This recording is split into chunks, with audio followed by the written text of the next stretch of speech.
రాష్ట్రపతి మహాభియోగం, impeachment of president. రాజ్యాంగాన్ని ఉల్లంఘించినట్లయితే భారత రాష్ట్రపతిని మహాభియోగ తీర్మానం ద్వారా పదవి నుండి తొలగించవచ్చు.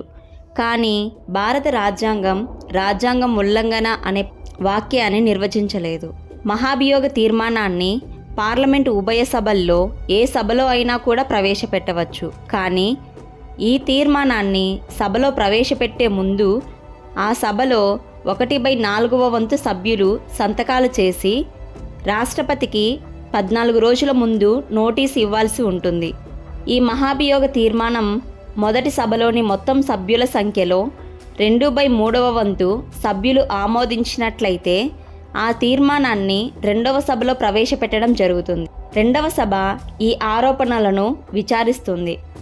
ఈ విచారణకు రాష్ట్రపతి హాజరై తన వాదనను వినిపించవచ్చు కూడా. అయితే రెండవ సభలో కూడా ఆరోపణలు అంగీకరించి మొత్తం సభ్యుల్లో 2/3 మంది ఆ తీర్మానాన్ని ఆమోదించినట్లయితే ఆమోదించిన తేదీ నుండి రాష్ట్రపతి పదవి ఖాళీ అయినట్లు ప్రకటించడం జరుగుతుంది. మహాభియోగ తీర్మానం అనేది పార్లమెంటులో అర్ధన్యాయ విధానాన్ని కలిగి ఉంది. అంటే ఇక్కడ మనం 2 విషయాలను గమనించాలి.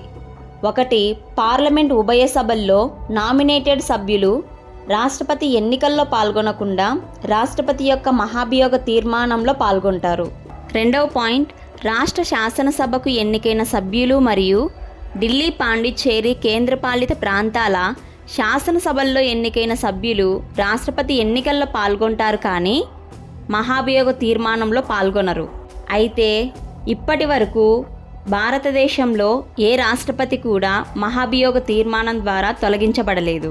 ఇంకా గమనించాల్సిన విషయం ఏంటంటే ఇప్పటి వరకు ఏ అధ్యక్షుడిపైన కూడా అభిశంసన జరగలేదు.